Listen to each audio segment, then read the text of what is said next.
दोस्तों, जब से ईरान पर हमला हुआ है यूएसए और इजराइल की संयुक्त सेनाओं के द्वारा, तब से ईरान के द्वारा लगातार इजराइल को टारगेट तो किया ही जा रहा है, लेकिन साथ में यूएस के मिलिट्री बेसिस को भी टारगेट कर रहे हैं। जो मिडिल ईस्ट में बेसिस बने हुए हैं यूएस के, उनको ईरान टारगेट कर रहा है लगातार। कतर, ओमान, कुवैत, इस तरह के जो देश हैं, सऊदी अरब, यूएई, इन सभी देशों में जो बेसिस हैं अमेरिका के, उन पर टारगेट कर रहा है ईरान। लेकिन दोस्तों, एक दिलचस्प बात यहाँ पर यह है कि ईरान लगातार मिडिल ईस्ट के मुस्लिम कंट्रीज़ को ही टारगेट कर रहा है। इसके पीछे की थ्योरी क्या है? इसके पीछे क्या ईरान एक बड़ी गलती कर रहा है? इसके पीछे ईरान की क्या मंशा है? क्या इसको लेकर ईरान जो हमले कर रहा है, क्या वह उसकी गलती है या फिर कोई टेक्टिकल मूव से?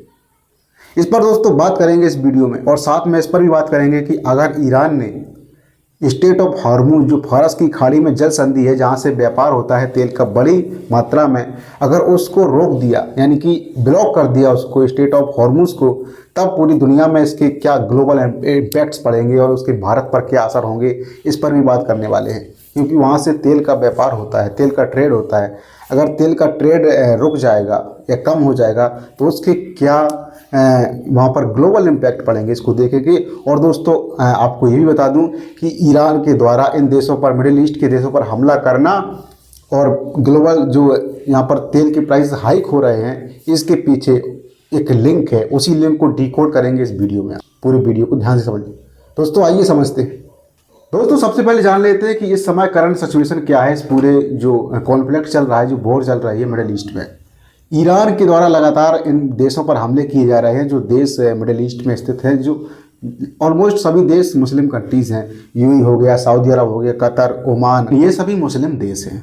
इन पर हमले क्यों कर रहा है ईरान? और दोस्तों, इजराइल और यूएसए के द्वारा यहाँ पर जो ऑपरेशन चलाया गया है, उसको लेकर वो लोग और ज़्यादा तेज होते जा रहे हैं और लगातार ईरान पर बमबारी कर रहे हैं।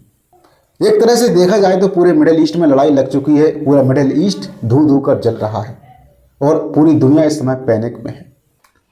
अब दोस्तों बात करते हैं, जो ऑयल का क्राइसिस आने वाला है आने वाले समय में, अगर स्टेट ऑफ हॉर्मुज या फिर फारस की खाड़ी में ब्लॉकेज लगा दी जाती है ईरान के द्वारा। और दोस्तों, इसके साथ वहीं से एक चीज़ और लिंक है। वो लिंक है कि क्यों यहाँ पर ईरान के द्वारा मिडिल ईस्ट के देशों पर अटैक किया जा रहा है। आइए समझते हैं इसको जल्दी से। दोस्तों, अपने सुप्रीम लीडर को खोने के बाद से ईरान और आक्रामक हो गया है और लगातार हमले उसने तेज कर दिए मिडिल ईस्ट के देशों पर और इजराइल और यूएसए पर। दोस्तों, आप ये बात ज़रूर जानते होंगे कि तेल का व्यापार बड़ी मात्रा में मिडिल ईस्ट के देशों से होता है। अगर यूँ कहें कि मिडिल ईस्ट में जो देश हैं, उनकी जो बैकबोन है इकॉनमी की, वो है उनका ऑयल। वहाँ से जो क्रूड ऑयल निकलता है वो पूरी दुनिया में जाता है और उसकी वजह से उन देशों की इकॉनमी चलती है। सऊदी अरब के पास क्या है? रेगिस्तान के अलावा क्या है? तेल ही तो है। यूएई के पास क्या है? रेगिस्तान था। दुबई जैसे शहर रेगिस्तान में बसाए गए हैं। ये सारा इतना बड़ा शहर डेवलप कर दिया गया है दुबई के द्वारा। उसका वो इकॉनमी कहाँ से बढ़ा? उसका पैसा कहाँ से आया? इतना बड़ा डेवलपमेंट कैसे हुआ? वो सब तेल की वजह से। तो दोस्तों, आप यहाँ पर समझ सकते हैं कि ये देश हैं जो मिडिल ईस्ट में, जैसे आप समझ सकते हैं कि इराक हो गया, ईरान हो गया, कतर हो गया, कुवैत हो गया, ओमान हो गया, सऊदी अरब हो गया और यूएई हो गया। इस तरह से जो देश हैं यहाँ पे दोस्तों, इन सभी के पास बड़ी मात्रा में तेल के भंडार भी हैं और बड़ी मात्रा में ये लोग तेल का उत्पादन भी करते हैं। वह तेल दोस्तों, क्रूड ऑयल, पूरी दुनिया में जाता है और पूरी दुनिया की एक तरह से इकॉनमी चलती है। उस पूरा चेन, सप्लाई चेन के सिस्टम से वो पूरा काम करता है। दुनिया के अलग अलग देशों में तेल जाता है। भारत की एनर्जी सिक्योरिटी की डिपेंडेंसी भी इन देशों पर रहती है। सऊदी अरब और यूएई, इन सब से भारत भी तेल मंगाता है। कतर से, बहरीन, इन सभी देशों से भारत भी तेल मंगाता है। साथ ही दोस्तों, ईरान पर सेंसर्स लगे रहते हैं, वजह से तेल की जो एक्सपोर्ट है ईरान की तरफ से बहुत कम कर पाते हैं पूरी दुनिया को। दोस्तों, ईरान का 80% तेल चाइना खरीदता है। तो इस तरह से पूरा जो मिडिल ईस्ट है वो तेल का एक हब है, क्रूड ऑयल का हब है और पूरी दुनिया में ग्लोबल सप्लाई होती है वहाँ से। भारत भी मंगाता है, कई सारे देश भी मंगाते हैं, खुद अमेरिका भी मंगाता है। दोस्तों, पूरे ग्लोबल सप्लाई का 20% अकेले इस फारस की खाड़ी से क्रूड ऑयल का एक्सपोर्ट होता है। तो आप समझ सकते हैं कि ये कितना बड़ा नंबर है परसेंट में अगर देखा जाए तो। इन सभी देशों का व्यापार फारस की खाड़ी से होता है, जिन पर आज ईरान बम मार रहा है। सऊदी अरब, कतर, ओमान, यूएई, बहरीन, ये सब जो देश हैं दोस्तों, इन सभी का व्यापार, ट्रेड जो होता है उनका, जो वहाँ पे एक्सपोर्ट किया जाता है ऑयल को, वो एक्सपोर्ट फारस की खाड़ी से ही होता है, और फारस की खाड़ी में ही मौजूद है स्टेट ऑफ हार्मूज, यानी हार्मूज जल संधि। ये दोस्तों क्या है? दोस्तों जल संधि एक सकरा रास्ता होता है जो दो बड़ी वाटर बॉडी को जोड़ता है। तो आप समझ सकते हैं कि जो हार्मूज है जल संधि है जो ईरान के बिल्कुल पास में है। ईरान, या कह लीजिए ईरान में ही वो स्थित है। ईरान के पास जो फारस की खाड़ी है, पर्शियन जो गल्फ है, उसमें ये खाड़ी वो जल संधि स्थित है। तो अगर उस जो नैरो रास्ता वहाँ पर है, अगर उसको ब्लॉक कर दिया ईरान ने, क्योंकि अगर आपको बड़े रास्ते को रोकना है तो उसके लिए आपको ज़्यादा संसाधन की ज़रूरत पड़ेगी, लेकिन एक छोटे रास्ते को रोकने के लिए आपके पास अगर सीमित संसाधन भी हैं तब भी आप उसको रोक सकते हो। अगर वहाँ पर उसने अपने शिप खड़े कर दिए और मिसाइल से अटैक करना शुरू कर दिया तो पूरा ब्लॉकेज लग जाएगा स्टेट ऑफ हॉर्मुज में। अगर स्टेट ऑफ हॉर्मुज में ब्लॉकेज लगता है तो पूरी दुनिया पर इसके क्या इम्पैक्ट पड़ेंगे ये तो फिर पूरी दुनिया जानती है, क्योंकि पूरी दुनिया में हाहाकार मच जाएगा। 20% पूरी ग्लोबल सप्लाई का क्रूड ऑयल जो जाता है 20% इसी रास्ते से, इसी नैरो रास्ते से, छोटे से रास्ते से स्टेट ऑफ हॉर्मुज से होकर निकलता है, जो पूरी दुनिया में जाता है। वो ऑयल की सप्लाई खुद यूएसए तक जाती है। ये बात सबको पता है, ईरान भी जानता है, अमेरिका भी जानता है, अन्य देश भी जानते हैं कि 20% ऑयल की सप्लाई उसी रास्ते से होती है। ऑयल का जो एक्सपोर्ट है, जो ट्रेड है, उसी रास्ते से होता है। और इन सभी देशों का जो ट्रेड है, एक्सपोर्ट है, वहाँ से होता है, जिस पर मिडिल ईस्ट में बम बरसाए जा रहे हैं ईरान के द्वारा। अब दोस्तों जब से वहाँ पर लड़ाई लगी है तब से जो ट्रेडर्स हैं, बड़े बड़े जो ट्रेडर्स हैं, कंपनियां हैं, उनमें चिंता का माहौल बन चुका है।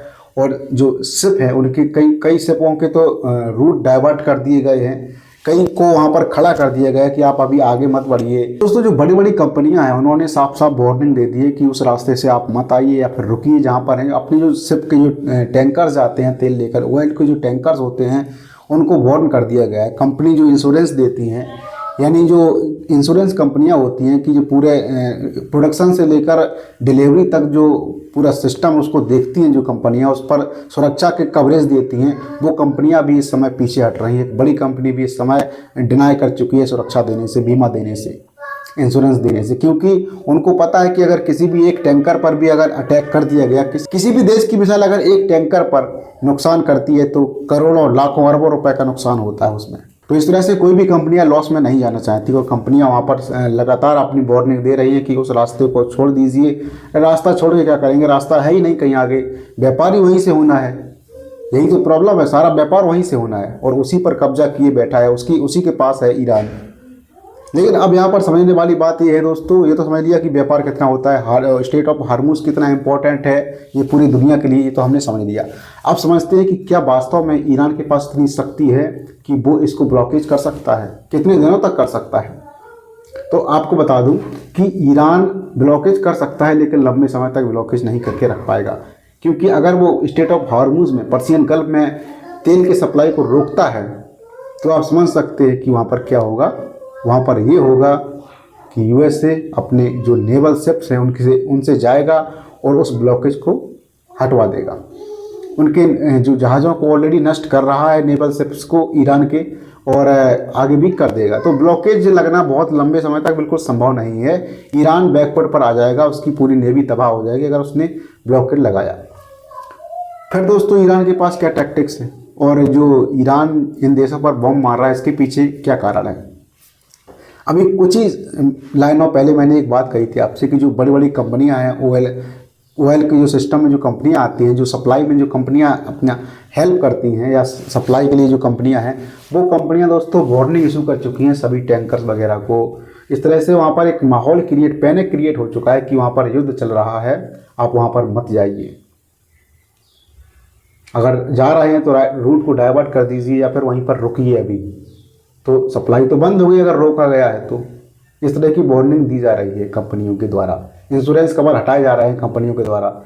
इंश्योरेंस कवर देने से कंपनियां पीछे हट रही हैं। और दोस्तों अगर बात करें पाइपलाइन के थ्रू जो ऑयल आता है तो उसकी अगर बात करें, मतलब इसके अल्टरनेट विकल्प की बात करें, अगर यहाँ पर रोका जाता है इस पूरे ऑयल सप्लाई को, जो टैंकर्स आते हैं उनको अगर रोक दिया जाता है, तो क्या जो पाइपलाइन के थ्रू ऑयल आता है सऊदी अरब से, यूएई से, इन देशों से जो ऑयल पाइपलाइन के थ्रू आता है अन्य देशों तक पहुंचता है, क्या यह कोई एक अल्टरनेट विकल्प हो सकता है। तो दोस्तों पाइपलाइन से तो आ सकता है, लेकिन इतनी बड़ी मात्रा में नहीं आ सकता जितनी बड़ी मात्रा में प्रतिदिन टैंकर के थ्रू ऑयल की ट्रेड होती है उस हार्मुज के जरिए, उस हार्मुज संधि के जल संधि के जरिए। दोस्तों आपको एक बात और बता दूं कि ईरान खुद में एक बहुत बड़ा तेल का प्रोड्यूसर देश है। तो अगर ऑयल की सप्लाई रुकेगी तो ईरान की भी सप्लाई ऑलरेडी रुक ही जाएगी, क्योंकि जब वहाँ से निकलना ही बंद हो गया है तो वो फिर ऐसा तो है नहीं कि तुम्हारे जहाज़ निकलते रहेंगे। तुम अगर दूसरे के जहाज़ों को टारगेट करोगे, उनको तबाह करोगे, उनके टैंकर्स को तबाह करोगे, तो तुम्हारे टैंकर्स को भी तबाह किया जाएगा। तो यहाँ पर ईरान की भी सप्लाई रुक जाएगी, ये अंडरस्टूड है। लेकिन दोस्तों एक बार जान लेते हैं कि ईरान के पास क्या ताकत है ऑयल को प्रोड्यूस करने की। तो दोस्तों ईरान प्रतिदिन 33 लाख बैरल तेल का प्रोडक्शन करता है, जिसमें से करीब 15 लाख जो बैरल है वो चला जाता है, उन्हें एक्सपोर्ट हो जाता है पूरी दुनिया में, कई देशों के द्वारा एक्सपोर्ट कर लिया जाता है। और ईरान का 80% से अधिक तेल चाइना अकेले खरीद लेता है। तो अगर इसमें यूएस का गेम देखा जाए तो बहुत बड़ा गेम चाइना को लेकर है, क्योंकि चाइना की वो बैकबोन तोड़ना चाहता है। यूएस चाइना की बैकबोन तोड़ना चाहता है ईरान पर अटैक करके, क्योंकि जो खामनेई है वो ट्रंप के हिसाब से फैसले नहीं लेते ईरान में जो ऑयल है उसको लेकर। चाइना को सस्ते में तेल दे रहे हैं वो, और चाइना की इकॉनमी आगे बढ़ रही है, और वर्चस्व की लड़ाई चाइना और यूएसए में ही है। तो यहाँ पर अगर ईरान पर कंट्रोल पा लिया जाता है ट्रंप के द्वारा, यूएसए के द्वारा, तो वहाँ पर चाइना को नुकसान होगा। चाइना जो सस्ते में तेल खरीद रहा है उसको लेकर उसको बहुत बड़ा नुकसान होगा। दोस्तों यही काम भारत भी कर रहा था रूस से। लड़ाई के दौरान सेंसर लगे थे, और सेंसर ईरान पर भी लगे हैं लगातार। लेकिन दोस्तों चाइना उनसे तेल खरीदता है, सस्ते में तेल खरीदता है, जैसा भारत कर रहा था रूस के साथ। रूस से सस्ते में तेल खरीद रहा था भारत, और अमेरिका नाराज़ था। इसी को लेकर ऑपरेशन सिंदूर के बाद से इतना माहौल बना, टैरिफ लगाए गए। अब फाइनली डील हो गई है। ट्रंप ने बताया है कि टैरिफ हट चुके हैं। हालांकि वो सुप्रीम कोर्ट का फैसला आ चुका, उसका भी मैटर अलग है। लेकिन ट्रंप ने जो ट्रेड डील हुई थी उसके साथ उन्होंने कहा है कि भारत रसिया से तेल खरीदना बंद कर देगा। बाद में उन्होंने कहा कि रसिया से तेल खरीदना कम कर देगा। तो उन्होंने भारत को तो एक तरह से देखा जाए तो एक डील करके वहाँ पर अपने विश्वास में ले लिया है। लेकिन चाइना को अगर किस तरह से चाइना को डैमेज करना है, यूएस के लिए वो इम्पोर्टेंट था। और चाइना को डैमेज करना क्या है, ईरान से अगर तेल वहाँ पर सस्ते उसको मिलेंगे तो दिक्कत है। अब अगर ईरान पर कंट्रोल कर लिया जाता है तो क्या होगा, तो ये होगा कि यूएसए के हिसाब से वहाँ पर तेल के प्राइस रखे जाएंगे। जो 80% ऑयल जाता है चाइना को, वो 80% न जाकर कुछ मात्रा कम हो जाएगी उसको और अन्य वेस्टर्न कंट्रीज में डाइवर्ट किया जाएगा। तो इस तरह से वो चीज़ों को समझना चाहता है, क्योंकि इसी प्रकार का खेल कुछ वेनेजुला में हुआ था। वेनेजुला भी एक तेल उत्पादक कंट्री है, बहुत बड़ी तेल भंडारण कंट्री है। तो जो यूएसए है वो चाहता था कि तेल हमारे हिसाब से बेचा जाए, सस्ते दामों में, या फिर हमारे हिसाब से, हमारे रूल के हिसाब से बेचा जाए। लेकिन जो मादुरो थे राष्ट्रपति वेनेजुला के, वो कंट्रोल में नहीं आ रहे थे, तो यूएसए ने उनको उठा लिया। अब पूरा कंट्रोल यूएसए का वहाँ पर है, और यही वो यहाँ पर करना चाहता है। ये रिजीम चेंज तो सब नाटक है, नौटंकी है। कोई रिजीम चेंज का कोई मतलब नहीं है। खामनेई सत्ता में आज से नहीं थे, कई दशकों से सत्ता में थे। अमेरिका के बहुत सारे राष्ट्रपति ऐसे हुए जिन्होंने उनसे मुलाकात करी, अच्छे लीडर भी बताया पिछले समय में। खामनेई को बहुत सारे अमेरिकन जो प्रेसिडेंट रहे हैं उन्होंने अप्रिसिएट भी किया कई मौक़ों पर। खामनेई बराबर शुरुआत से ही खामनेई का दुश्मन अमेरिका और इजराइल था। ये बात अमेरिकन भी जानते थे, अमेरिका के बड़े बड़े नेता भी जानते थे। लेकिन अचानक से ये क्या हो जाता है कि रिजीम चेंज की बात आ जाती है कि इसका तख्ता पलट करो। ये कुछ नहीं दोस्तों, ये तो सब ड्रामे हैं। इसमें यूएस का गेम अलग है और इजराइल का अलग है। इजराइल की जो ऑब्जेक्टिव्स हैं वो अलग हैं और यूएसए के अलग हैं। यूएसए की सोच इकॉनमी को लेकर है, और यहाँ पर इजराइल है उसकी सोच डिफेंस को लेकर है। इजराइल का फ़ायदा दोस्तों यहाँ पर ये है कि वो न्यूक्लियर कंट्री ना बने, और यूएसए का फ़ायदा ये है कि वहाँ पर तेल पर उसका कंट्रोल हो जाए। पूरा गेम दोस्तों यहाँ पर है। पर न खामनेई से इस तरह का कोई अगर दुश्मनी उनकी होती तो बहुत सारे, ट्रंप का पिछली बार भी तो कार्यकाल रहा था ना, फर्स्ट टर्म में ट्रंप ने ऐसा कुछ कदम नहीं उठाया ना, उठा सकते थे वो। और भी राष्ट्रपति 2 बार बने, बराक ओबामा भी 2 बार राष्ट्रपति बने रहे, वो भी तो उठा सकते थे ऐसा कदम, लेकिन नहीं, क्योंकि चीज़ें तब ठीक थी, इतना माहौल क्रिएट नहीं हुआ था। इकॉनमी जो इंडिया यूएसए की है वो इतना एक तरह से पैनिक में नहीं थी। अब जब चाइना उनको टक्कर दे रहा है तो उनको वर्चस्व समझ में आ रहा है कि कहीं पर माहौल ना बिगड़ जाए। तो दोस्तों हमने यूएसए और चाइना के एंगल से भी इस पूरे माहौल को देख लिया। अब अपने टॉपिक पर फिर से वापस आते हैं। दोस्तों जो आज आप परिणाम देख रहे हैं मिडिल ईस्ट में और पूरी दुनिया के अंदर, ये कोई एक दो दिन की चीज़ नहीं है। इसके पीछे हर देश अपना दिमाग लगा रहा था, प्लानिंग कर रहा था बरसों पहले से कि अगर ऐसा होता है तो हमारे पास क्या विकल्प रहेंगे, हमारे प्लान क्या होंगे। Plan A B C D सारे प्लान सबके पास तैयार रहते हैं। ना तो दोस्तों अमेरिका ने बिना प्लानिंग के हमला किया है और ना ही इतने समय से ये बात जान रहा था ईरान कि हम पर हमला होगा। ना तो ईरान बिना तैयारी के बैठा था, ईरान भी तैयारी करके बैठा था। और भी जो देश हैं जो समझते हैं कि क्या माहौल बदलने वाला है जियो पॉलिटिक्स का, वो सब समझदारी से अपने प्लान बना रहे थे। खबर ऐसी आई है कि चाइना ने बहुत सस्ते दामों में बहुत जगह से तेल इकट्ठा करके रख लिया है। उसके पास स्टॉक बहुत ज़्यादा है तेल का, क्रूड ऑयल का। अब वह अगर इस तरह का पैनिक क्रिएट होता है तो अब वह उन तेल को और क्रूड ऑयल को बड़े महंगे दामों में बेचेगा और फ़ायदा उठाएगा। जहाँ पर टारगेट करना चाहता था यूएस चाइना को कि इसको हम डैमेज करेंगे, वहाँ से ऑयल की सप्लाई रोक देंगे और कंट्रोल लेने के बाद हम अपने हिसाब से ऑयल देंगे पूरी दुनिया को, ईरान का। तो चाइना ऑलरेडी इसकी प्लानिंग कर चुका है। और यूएसए ने अगर यहाँ पर हमला किया है तो उसको भी पता है कि तेल के क्राइसिस आने वाले हैं। हाँ, जब हम लोग इस पर बात कर रहे हैं तो वो तो उसको एग्जीक्यूट कर रहे हैं, उनको तो सब पता होगा कि क्या करना है। उनको पता है कि तेल के क्राइसिस आने वाले हैं। अगर युद्ध 1 महीने भी चल जाता है तो हम और आपकी जेब पर भी असर हो जाएगा पूरी दुनिया के अंदर। हम लोग अपनी बात कर रहे हैं। दोस्तों इससे पहले आपने देखा होगा कि वेनेजुएला का खेल किया था यूएसए ने, वेनेजुएला के तेल पर कंट्रोल कर लिया।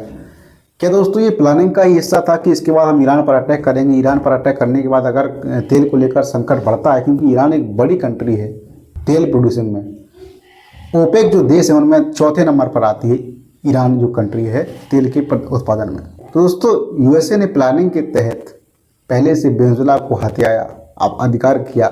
अगर ईरान से युद्ध होता है तो तेल की प्रॉब्लम होगी, तो हम पहले से ही वेनेजुएला से तेल का कंट्रोल ले लेते हैं। ठीक है, यहाँ पर तो हो गया। अब ईरान तैयारी क्या कर रहा था? ईरान को पता था कि हमला होगा, खामनेई को पता था हमला होगा और हमला ज़बरदस्त होगा। प्लानिंग बहुत दिनों से चल रही थी यूएसए की और इजराइल की, पहले भी कॉन्फ्लिक्ट देखने को मिले थे। तो उनको पता था, वो तैयारियां कर रहे थे हमारे पास क्या प्लान्स होंगे, और उन्होंने प्लान्स दिखाए। दोस्तों जो उन्होंने यहाँ पर हमला किया है मिडिल ईस्ट के अन्य देशों पर, ये कोई उनकी गलती नहीं है, बल्कि एक बहुत बड़ा टैक्टिकल मूव है अपने आप को डिफेंड करने का। आइए समझते हैं किस तरह से। तो दोस्तों ईरान का टैक्टिकल मूव ये था कि अगर ईरान हमला करता है इन देशों पर तो पूरी दुनिया में पैनिक क्रिएट होगा। और जो 8-10 देश हैं मिडिल ईस्ट पर जहाँ पर उसने हमला किया है, लगातार हमले जारी भी हैं, उस पूरे रीजन में एक रीजनल वॉर क्रिएट हो जाएगी। और रीजनल वॉर क्रिएट होने से इस पूरे क्षेत्र को एक वॉर जोन घोषित कर दिया जाएगा। सारा खेल यहीं पर है। इस पूरे एरिया को वॉर जोन डिक्लेयर कर दिया जाएगा, डायरेक्टली नहीं तो इनडायरेक्टली सबको लगेगा कि यहाँ पर वॉर लगी हुई है ज़बरदस्त तरीके से, तो यहाँ पर जाना सेफ नहीं है।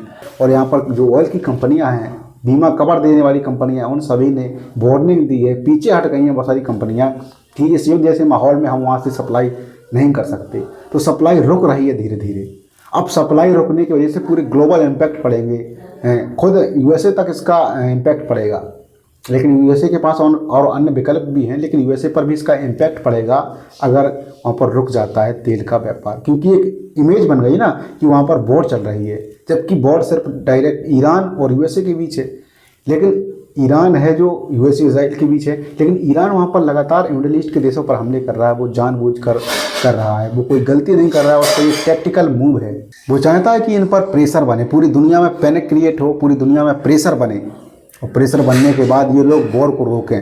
अगर दोस्तों वो लोग खामनेई को बचा ले जाते, अगर वो लोग दोस्तों खामनेई को बचा ले जाते, या फिर खामनेई की अभी तक मृत्यु ना हुई होती, हत्या ना हुई होती, तो ये गेम अलग ही बदलने आता।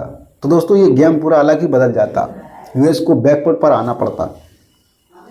क्योंकि लगातार जो कंट्रीज़ हैं वो लोग दबाव बना रहे हैं कि आपकी वजह से हमें मार झेलनी पड़ रही है। और दोस्तों मिडिल ईस्ट की जो कंट्रियों पर हमले हो रहे हैं, वो कंट्री इतनी सक्षम नहीं है कि ईरान की मिसाइलों का हमला है जो उसको न्यूट्रलाइज कर दें या फिर उसका हमला झेल सकें। आपके बुर्ज खलीफा के आसपास मिसाइल फेंकी जा रही हैं सिंबॉलिक तौर पर कि अभी भी वक्त है, रुक जाइए, नहीं तो हम बर्बाद कर देंगे आपकी जो इमारत है पूरी दुनिया में, जिसकी आप प्राइड की बात करते हो, पूरी दुनिया में इसकी बातें करते हो, मिसाइल देते हो। बुर्ज खलीफा के ऊपर से जहाज निकल रहे हैं, फाइटर जेट्स निकल रहे हैं और वहाँ पर मिसाइल्स निकल रहे हैं, तो एक सिंबल है, सिंबॉलिक तौर पर यहाँ पर दिखाया जा रहा है कि किस तरह से अगर आप लोग ने दबाव नहीं डाला यूएस और इजराइल पर कि हमला रोको ईरान पर, तो हम आपको नेस्तनाबूद करते रहेंगे। दुबई का इंटरनेशनल एयरपोर्ट जिसकी बहुत तारीफ की जाती है, उस पर भी हमले किए गए। तो ये दबाव है। सऊदी अरब के बड़े बड़े शहरों पर हमले, कतर के दोहा जैसे इतने विकसित शहर पर लगातार हमले जारी हैं, कुवैत की कई सिटियों पर हमले जारी हैं। तो आप समझ सकते हैं कि किस तरह से यहाँ पर पूरा गेम चल रहा है। यही चीज़ हुई थी इराक के साथ, यही चीज़ हुई थी कुवैत में। तो आप समझ सकते हैं कि यहाँ पर, लेकिन इन सब से सीखा हुआ बैठा है ईरान कि अब हमें क्या करना है। सद्दाम हुसैन के पास इतना संसाधन नहीं थे उस समय कि वो इस तरह का माहौल क्रिएट कर सकता था कि दबाव डाला जाए, लेकिन आज ईरान के पास संसाधन हैं और पूरा एक अवेयरनेस भी है कि हमें क्या करना है, और ईरान वही कर रहा है। ईरान लगातार मिडिल ईस्ट के देशों पर हमले कर रहा है। यूएस पर दबाव डाला जाएगा, एक पॉइंट कि युद्ध को रोको। दूसरा पॉइंट दोस्तों यहाँ पर यह है कि जो वॉर, रीजनल वॉर यहाँ पर शुरू हुई है, उसको लेकर जो ऑयल की सप्लाई को लेकर कंपनियां हैं, उनमें एक नेगेटिव छवि बनेगी और वहाँ पर वो वार्निंग देंगी या फिर वहाँ से ऑयल की सप्लाई को रोकेंगी, बीमा कवर हटाएगी। क्योंकि दोस्तों कोई भी कंपनी जानबूझकर नुकसान नहीं उठाना चाहती है। अगर किसी टैंकर्स को अटैक कर दिया तो करोड़ों अरबों का नुकसान होता है। तो दोस्तों ये पूरा गेम प्लान है ईरान का कि क्या करना है, दबाव कहाँ से डालना है। ईरान को पता है कि हमारे पास क्या रास्ते हैं, ईरान को पता है। एक और दोस्तों छोटी न्यूज़ यहाँ पर यह है कि जो ओपेक कंट्री है, उन्होंने एक बड़ी मीटिंग करी है यहाँ पर। उन्होंने कहा है कि जो तेल का भी संकट होने वाला है, उसको लेकर हम ज़्यादा ऑयल प्रोड्यूस करेंगे। कुछ कंट्रियाँ तो मिडिल ईस्ट की कंट्री हैं जो ओपेक में शामिल हैं, ईरान भी शामिल है उसमें। तो बहुत सारी और कंट्री अन्य जगह की हैं, अफ्रीका कॉन्टिनेंट की बहुत सारी जो वहाँ पर वो हैं देश हैं, कंट्रीज़ हैं, वो लोग भी इसको अपनी जो ऑयल है उसको प्रोडक्शन को बढ़ाएंगे ताकि अंतर्राष्ट्रीय मार्केट में प्रॉब्लम क्रिएट ना हो और ऑयल की सप्लाई बनी रहे। हालांकि अगर ब्लॉकेज लग जाता है तो उतनी सप्लाई कैसे भी नहीं हो सकती, लेकिन कुछ मात्रा में सप्लाई की जा सकती है। अभी अगर टैंकर जाम में फंसे हैं या फिर वहाँ पर टैंकर का रूट डाइवर्ट किया गया है या फिर टैंकर हमले की आशंका को देखकर रुक कर चल रहे हैं, तो इस तरह से अगर वो लोग ओपेक कंट्री हैं जो अगर अपने तेल उत्पादन को बूस्ट करेंगी तो थोड़ा हेल्प मिल जाएगा अंतर्राष्ट्रीय मार्केट को। दोस्तों आपने यहाँ पर देख लिया कि ईरान के पास दो टैक्टिक्स हैं। एक तो वो चाहता है कि ये देश पैनिक में आकर दबाव डालें यूएसए पर, क्योंकि अगर सिर्फ ईरान कहेगा कि मुझ पर हमले बंद कर दीजिए तो कुछ नहीं होने वाला। हमले बंद करने का मतलब सरेंडर कराना हो जाएगा, तो वो सरेंडर करना नहीं चाहता। वो इन देशों पर हमले कर दबाव डालना चाहता है। दूसरा, ये मैसेज भेजना चाहता है पूरी दुनिया को, तेल का जो सप्लाई है वो हम बंद कर देंगे। और भविष्य में भी याद रखना कि ईरान के पास हार्मुज जल संधि है, उसको हम कभी भी ब्लॉक कर सकते हैं। अगर हमने ब्लॉक कर दिया तो फिर समझ लेना कि पूरी दुनिया में इसके क्या इम्पैक्ट पड़ेंगे। वो इस तरह से एक मैसेज भी दे रहा है और इस समय वॉर को रुकवाने के लिए दबाव भी क्रिएट कर रहा है, मिडिल ईस्ट के देशों से करा रहा है। और दोस्तों दूसरी चीज़ यहाँ पर यह है कि जो ऑयल की कंपनियां हैं यहाँ पर, वो कंपनियां भी पैनिक में पहुँच चुकी हैं ऑयल को रोकने के लिए वहाँ पर, क्योंकि कोई भी कंपनी नुकसान नहीं झेलना चाहती।